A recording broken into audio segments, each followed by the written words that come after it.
in addition to spreading more quickly, it also now appears that there is some evidence that the new variant, the variant that was first identified in London and the southeast, may be associated with a higher degree of mortality. Boris Johnson's warning that the new COVID variant may be 30% more deadly than the original strain, coinciding with an emotive new TV advertising campaign, has raised fears that England's lockdown could go on for longer. But top scientists have questioned the Prime Minister's warning, claiming it's too early to draw strong conclusions about increased mortality rates. My first reaction was that it was possibly a little bit presumptuous to do that when the data were in their very early stages.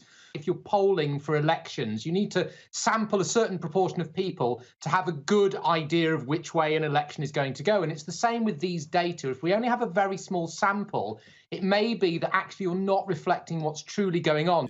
Speaking alongside the PM when he made his 30% claim, his own chief scientific advisor, Sir Patrick Vallance, also admitted there was a lot of uncertainty around the numbers. As well as warning about the new variant being more lethal, the Prime Minister has also signalled that to stop dangerous new variants entering the UK, more curbs on international travel are likely. After images of crowded arrivals halls at UK airports this weekend, Tory MPs accept that some further restrictions are necessary. I think it wouldn't be unwise for us to look very hard at our borders and to really consider whether or not now is the time to make sure that we control access and therefore restrain any spread. I think that's an important thing to look at. We need to analyse the cost and make sure that what it is actually doing is protecting us and not just making it harder for those who need to see family.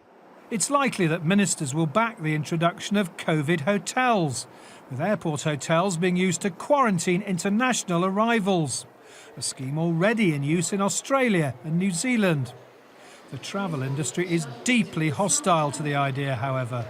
If the government put in place hotel quarantine for everybody coming into the UK, it would snuff out recovery in the aviation and travel sector. It would reduce confidence. It would mean people wouldn't be prepared to book future holidays until they could be certain that they wouldn't have to quarantine when they return to the UK.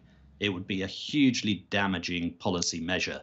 And for that reason, I think the government needs to think very, very carefully before they do something that deliberately hurts the economy.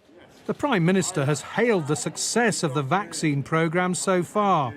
But the government's big fear is that vaccines may be less effective against another new variant. John Craig, Sky News.